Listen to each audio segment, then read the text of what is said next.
Good morning, everybody. Thank you so much for joining us here at Earth and Sky. We are back in Petoskey this week, and we have a pretty exciting video that I think you're gonna like this week. I just wanted to put this right on the front of it so you know where we were when we were filming this. This is the beautiful Crooked Tree Arts Gallery here in Petoskey, but we recorded earlier this week a talk on illuminations at the Chapel of Our Guardian Angels, which is a wonderful, lovely little chapel. If you're in Petoskey, I definitely recommend that you check it out. But the talk that you're going to hear today is about shamanic illuminations. Rites of passage are such an important thing that is often overlooked in our life. And so we're going to be talking a little bit about that and how to illuminate your life through the lights that shamanism teaches us about. So enjoy the live talk, and we will see you again next week. I introduced a bit about shamanism when I started coming up here, so I wanted to talk about shamanic illumination this time, which is one of the really interesting insights as well as one of the types of processes that we do as shamans. It's a really old process. It's about 100,000 years old. I'll get into that in just a little bit. The journey of initiation is a big part of what illumination is about in shamanism. And one of the things that we lack so much in our culture these days is the rites of passage, initiations. There are several main points in our lives that really should be marked, and in a lot of cultures, traditionally, they've been marked by rituals and celebrations and honoring the rite of passage of what just happened. There are several primary ones, one being birth, and the next one being boyhood, going into manhood, or girlhood, going into womanhood. And so often in our culture now, those aren't even things that are really even talked about.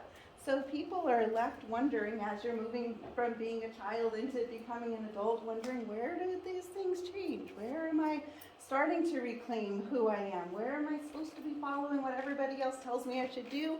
Where am I starting to think on my own and reclaim my power and decide who I am in this world?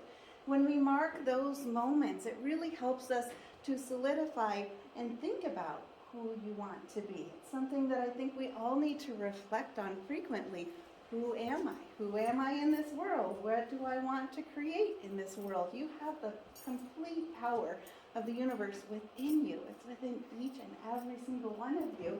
And when you start to awaken and become illumined to seeing that, you can really harness the power of all of the things that you can do and make your life something that leaves a legacy that you want to leave on this world, to have the full breadth of the experiences that you want to have in this world.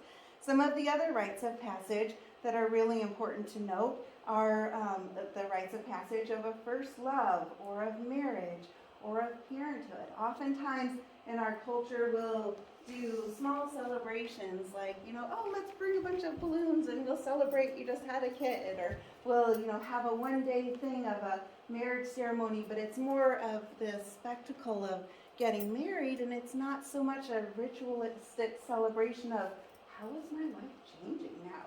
What does this mean if I'm being joined with somebody else and I'm welcoming in a whole different aspect in my life? There's so much when we honor and we think about what those specific moments are in our lives and what that means and how that will change us and how that will help us to grow. And one of the other moments, there are 6 primary rites of passage. 2 of the others, though, one is croning, or becoming a sage, sagehood, croning, becoming a wise person, becoming an elder. That's one that's often shunned in our society. People are so often trying to grasp onto youth and to stay young and to not let the gray hair show and to not let those wrinkles, oh my God. And it's so important to embrace each of those, because that shows what your life is. Every wrinkle that shows an experience that you had. Every gray hair might tie in sometimes to stressful moments that led to big changes and important events within your life. And it's part of what we all do if we're lucky enough to get older. It should be something that's celebrated, that's honored. We should be able to look at the children that are in the world and think, wow, they have such amazing points of view. They teach us how to be innocent. They teach us how to look at everything brand new. We can learn so much. We learn so much from the ones that are in between the child and being a man or a woman. We can learn so much from the motherhood and the fatherhood parts of our lives. And there's so much within the wise ones within our society, the elders, who have had all of these experiences that we've been through and have brought forth such great information. But when we are, one of the rites of passage we often miss is going into that state, because we want to hold on to the youth and we don't want people to know how old we are, oh my gosh, and we want to try to seem like we're in our prime. But there's not really a certain age that is being in your prime, because every single decade brings a really special and important facet to it. There's an illumination of light that is within every decade, within every experience, good, bad, and all of the others, that when we honor that and we learn how to cherish and celebrate where we are, wherever we are in our lives, and to see how important that is, we can learn to really harness the power within ourselves. That's when you start to learn to be able to live fully in your life, to claim your power, to claim your right to be here, to claim that you have the ability to make every moment be what you want it to be, to go into what the shamans of old would talk about being illumined, being able to free yourself from the past and the future and just be fully present here, who you are in this moment with everything that you have within you.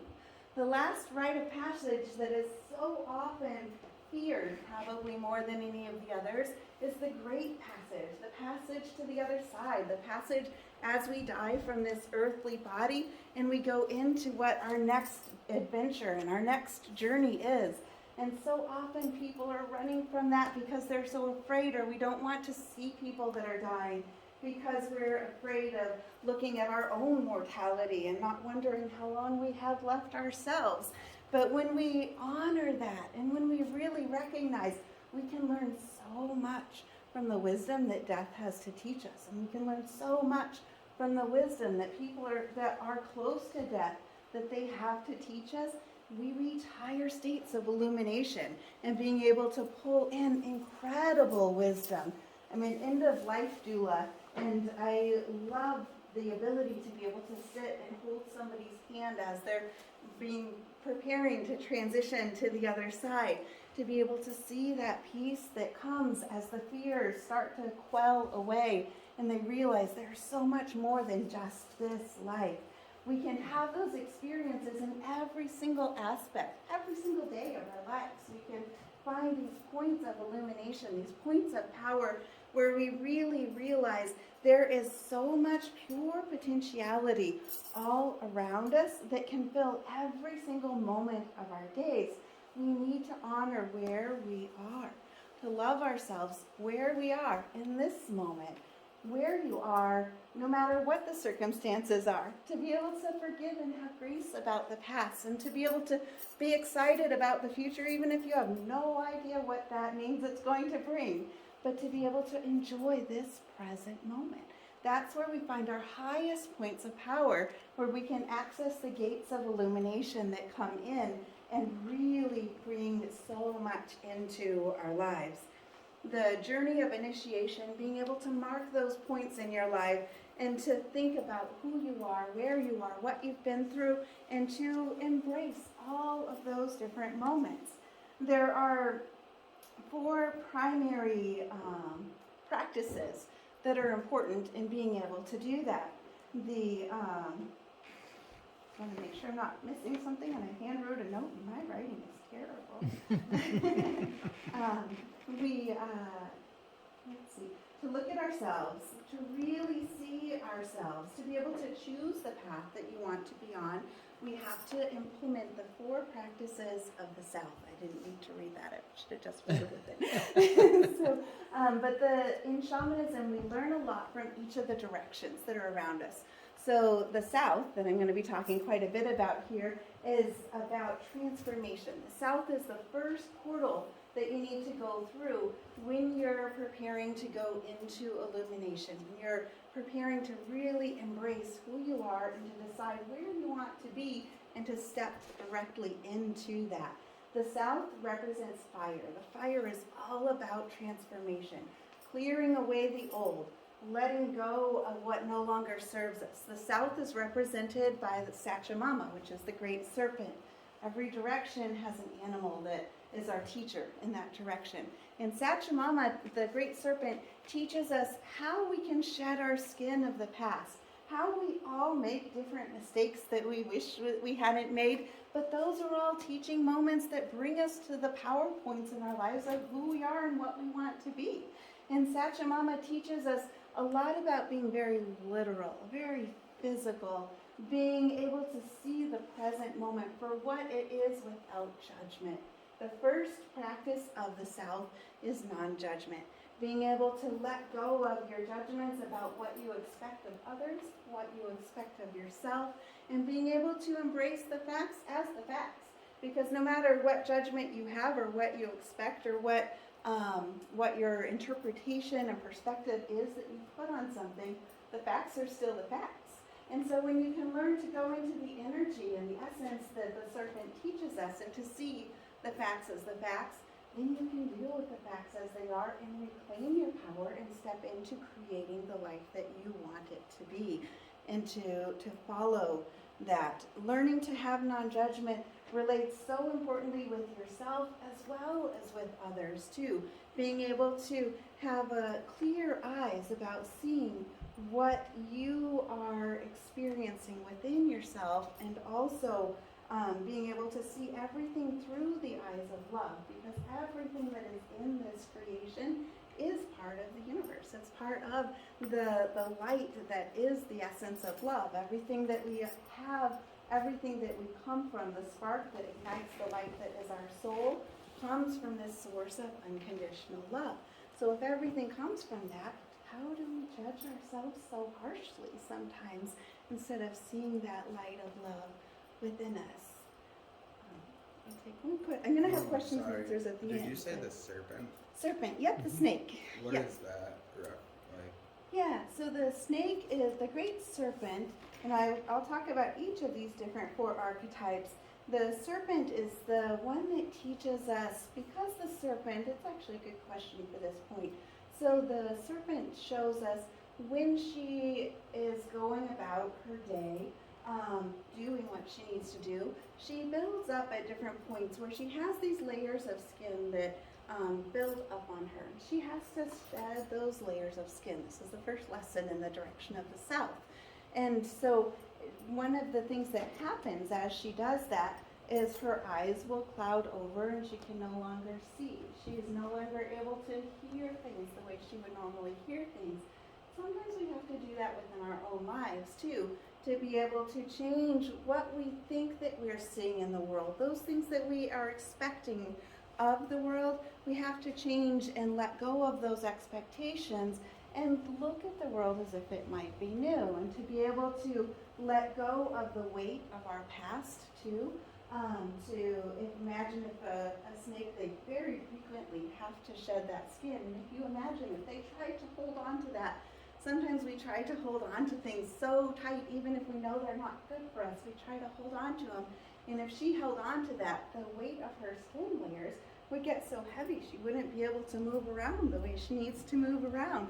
She wouldn't be able to see clearly. But as she learns to embrace that and let that go, she's able to see clearly. We learn from her how to see clearly by shedding our fears, by shedding our past, by shedding those expectations of what we think that we need to be, shedding the expectations of what we think others see us as, and being able to free ourselves from the heredity and free ourselves from the burdens of the past so that we can see that spark of light that is everything that ignites the light within us. And then we can move from that lesson of non-judgment and freeing ourselves into the second practice of the South, which is non-suffering. And being able to recognize that my husband, I remember years ago when I talked to him about this, the Buddhists say that life is suffering. And I remember I took great comfort in that when I was younger, and he thought that was just the most ridiculous thing to ever say. He's like, life is suffering. Why would you say that? But it's true. When you embrace that, yes, part of life is suffering, then you recognize that it's not all it is, and you learn to stop running from the suffering too. That's where we get into the hardest parts of trouble sometimes, is when we try to run from suffering and we try to run from fear, and then we end up caught in the trap. One of the things that the shamans talk about is moving from the world of feeling like you're in a predator and prey mode into the world of illumination. When we're running from something, when we're afraid that something's going to catch us or it's going to find us, then we're in that world of predator and prey. When we instead, we shift into this light of illumination, then we're able to go into a world where we see that light that is love, that is in everything. We see that those things that were maybe seeming to come into us generationally from our family, but whether it's patterns and habits or hereditary diseases or any of that, we're able to see that we don't have to stay trapped and caught in that web. We can instead step out of it and move into the light of illumination, and out of the world of predator and prey into the world of illumination. And with that, one of the steps that we have to go through is that second practice in the South, the practice of non-suffering, recognizing that suffering does happen.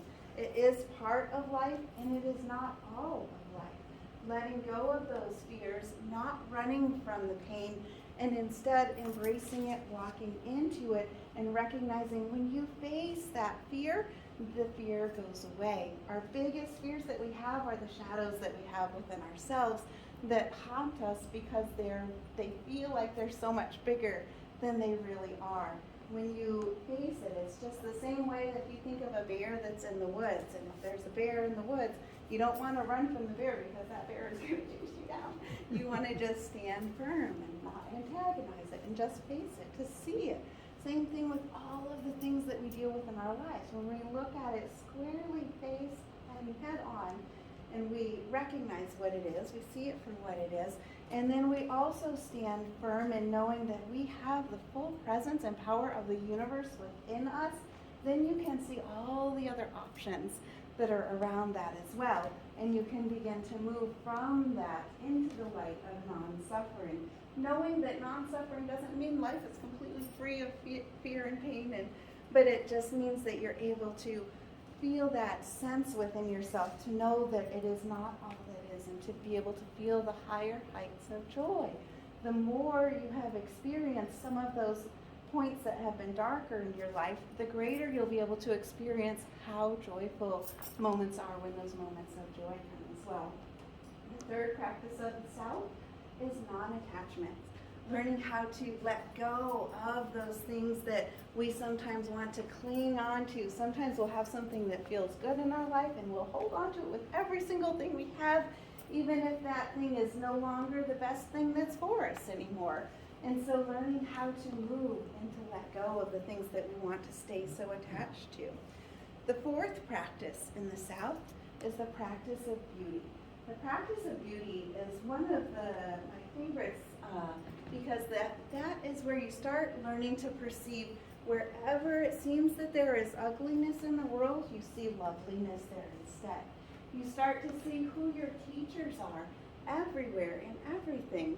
You start to recognize that when you're at let's say you're at the store and there's somebody that's in front of you that is just really aggravating and they're doing every single thing that might grate on your nerves, and you're like, why is this person here? Why are they driving me crazy? You start to realize there's something that person is teaching you. It might be that they're teaching you patience. It might be that they're teaching you how to have non-judgment. But there's something that they are there to be as a teacher for you. And you start to recognize that those things in life where you were hiding from different things, you start to face it square on, and you start to see where the beauty is in it. And the more you practice that, the more you stretch yourself with those things that push your buttons, you start to stretch yourself to see, what could I possibly learn from this? What can I gain from this? How can I make myself better because of this situation that is triggering me? And you start to reclaim your power in each moment that you're doing that. Those are the four practices of the South that will lead you into the transformation, being able to transform whatever it is that you're wanting to let go of within yourself so that you can embrace the illumination, so that you can move into the rites of passage within yourself. There are four primary brains that Alberto Villoldo talks about. Alberto Villoldo is a shaman. He was an archaeologist, and he was studying, he was also working a lot in neuroscience, and he was trying to figure out where we can find the parts within the brain that have access points to change the world beyond what science had been able to explain that point. He realized that he needed to step out from behind the microscope and go out into the field, and he went down to Peru and studied with the shamans in the high Andean mountains of Peru, and completely illumined his whole life, completely changed everything by stepping into seeing what wisdoms they had to teach us. And one of the things that he talks about with that is going into the four different types of brains that we all have. We have four brains within our brain up here. The oldest center within our brain is sometimes referred to as the reptilian brain. That references the aspect of the serpent within us. And this is the part of our brain that is very, very literal. It's the part that just perceives what is around us. It doesn't have a whole lot of thought that it puts into it, but it perceives things, it experiences it, and it deals with it. And its primary drive in this brain is just survival. About 200,000 years ago, another aspect of the brain started to develop, the limbic center in the brain, and this is often called the mammalian center of the brain. This is where we bring in some of the aspects of Jaguar and all of her teachings that come in from the West. But the limbic center of the brain came in at about the time that we started learning how to cook foods, and we started assimilating more proteins from our foods. And that part of the brain started to change its primary drive to wanting to eat and be very comfortable, where the serpent would just do what it does, kind of move on, life is what it is, not think too much about it. The limbic center of our brain says, let's get a little bit more comfortable. Let's not just focus on survival. Let's figure out how we can move into being comfortable and maybe not want to shift or change sometimes, because that's where sometimes in life you probably notice there are things that will feel comfortable, and you know that maybe life would be better if you let go of something, or if you changed a habit, or if you changed a relationship and you just didn't really want to because it's comfortable. Maybe you have wanted to move to a different house for years, but that's a lot of work and it's just comfortable, so you don't make the changes and you miss out on some of the illumination that can come in from running into the things that challenge you and where you can rise up into that illumination. So that's the limbic brain. The third one developed about 50,000 years ago, and that's the neocortex. This is the part of our brain that started wanting to know why. This is the part of the brain that says, I want to understand. Tell me why. I have to know why that is. Let me learn about the deeper points of life. Explain to me this. And it has that constant craving of wanting to know and understand. And that's the time period where we started making tools that had a lot of different, a lot more complexity to them. What part is that? The neocortex, about 50,000 years ago, wanting to know why things happen and evolving each of the things that we do. Because when we start to understand why, and when we start to understand how things work, then we can improve on it, make it better, figure out, well, if I want to do this or that, how can I make it better? How can I refine the process? Our neocortex helps with that. And then the more supercomputer part of our brain evolved about 6,000 years ago. This is the prefrontal cortex. This is the more highly adapted part of our brain that is really, really active, sometimes in an amazing way, and sometimes it holds us back because we get trapped in it a little bit too much. This the prefrontal cortex has an incredible drive within it to create and to discover. when the prefrontal cortex developed, they noticed that this was in the brains of people long before, but it hadn't actually been activated. And when it became activated, all around the world, in places where people hadn't encountered anybody else, languages started to develop. We started getting writing systems. Art developed in incredible ways. With the neocortex, we had cave art that was much more primal but very important.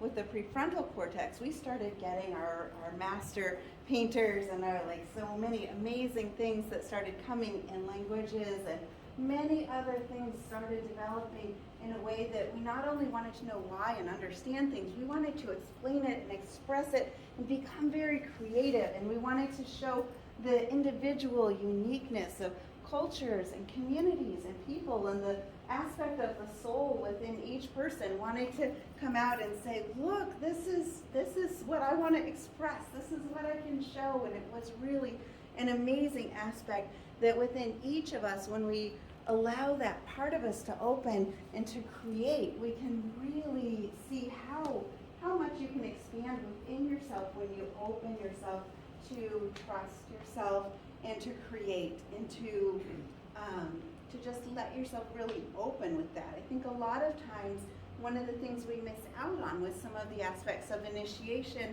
is we sometimes will damp down those aspects of creativity. We'll say, well, I'm not really an artist, or I'm not good at music, or I can't really do this. We all have amazing abilities within us, and it might be a sound of music that's very creatively different from anybody else. But we all have so much creativity within ourselves, and it's important to allow yourself to see that, to see the light illuminating yourself as you open that. Each of those different parts of the brain correlate with each of the directions in each of the animals. So the reptilian brain obviously is part of the serpent, being very factual and literal. The mammalian brain relating into the jaguar, because she's very fearless. She's the friend to everybody. She's the enemy of none, but she wants to eat and be comfortable. The neocortex relates in with the hummingbird. The hummingbird is the animal that is of the north. It is contained within our heart chakra. The hummingbird wants to understand why things are. The hummingbird teaches us how to think, how to expand our vision. The prefrontal cortex relates in with the direction of the east and the eagle. The eagle is the one that teaches us how to transcend, how to rise above. When we are learning lessons from the hummingbird, she teaches us that we have so many resources and things that we can access within our brain and within our communities that we can learn and understand. Well, eagle teaches us we don't want to just learn and understand. We want to fly. We want to be able to see and understand the universe and to know that we are all part of this huge illumination, the aspect of the light of love that is the core within all of us. And the eagle teaches us how to see that light is already within us. We don't need anything or anybody or any circumstance or anything to help us to connect with that, because it's who we are. Eagle teaches us how to go deeply within ourselves and also how to fly and to see the big picture of everything around us simply by going within, opening that prefrontal cortex and learning to create, allowing yourself to express through that light of illumination. When we move through the initiations and each of the different times that we choose to recognize where we are in life and moving forward and recognizing the rites of passage that we have in many different ways, we start to learn about ourselves, and we start to learn not to run from the shadows, not to run from fear, not to run from pain, and we begin to merge with the wholeness of who we are on the soul level. And we all have the ability to correct those things too, to bring that light of illumination in. Each of the things that happen within our biofield end up coming into our body over time if we don't take the time to correct them while they're in the biofield. The biofield shows us things that we can look at as triggers or as warning signs. when something isn't quite right. When you feel that sensation in your gut, or you feel that sensation within your throat closing off, and you recognize, I need to do something about it before it comes all the way into the body and manifests in different ways of disease or different patterns. If it's not dealt with when it's in the biofield, it begins to lead to different things like cloudy thinking or fatigue, GI issues, nerve pain, muscular issues. Disease really is just a reflection of what's going on within the soul, and the soul is showing itself first in the biofield and then in the body. When we recognize that, when we start to fix it right at the source, we are able to clear it more easily, more quickly. When you feel like you're not being at ease or not being in balance with the connection of oneness, there's a lot of different reasons why that happens, but we don't always have to understand the why of what it is. We don't have to look into and get so analytical into it all the time. That's where our brains will trip us up sometimes. It's more about just recognizing that it happened, seeing that it's a fact, and then pulling in the light, pulling in the love, bringing in, walking the practice of beauty, recognizing the good that is everywhere, recognizing what each of the experiences that happen in your life, what they are teaching you, and then allowing that to fill out through your body, knowing that, and that could go into a whole other talk, but knowing that there's no shame in ever falling out of balance or needing assistance to find that balance again. It's all part of the process of initiation and illumination that we go through. Let's see. A lot of times if we don't address the issues, they will get stuck in the chakras, and it can take time sometimes to unwind that until you just let yourself clear, release those issues that you feel like you're holding down on yourself. We all can step into infinity. The shamans talk a lot about stepping directly into the light of infinity, recognizing that we all have that ability to step into the oneness of infinity. And that then creates freedom to live the life the way you want to move forward without the restriction, to move forward without the holes, to feel that and know that within yourself. Within the process, the actual process of illumination that we do as shamans, there are points that are at the back of the head that are referred to in acupuncture as the heavenly gates.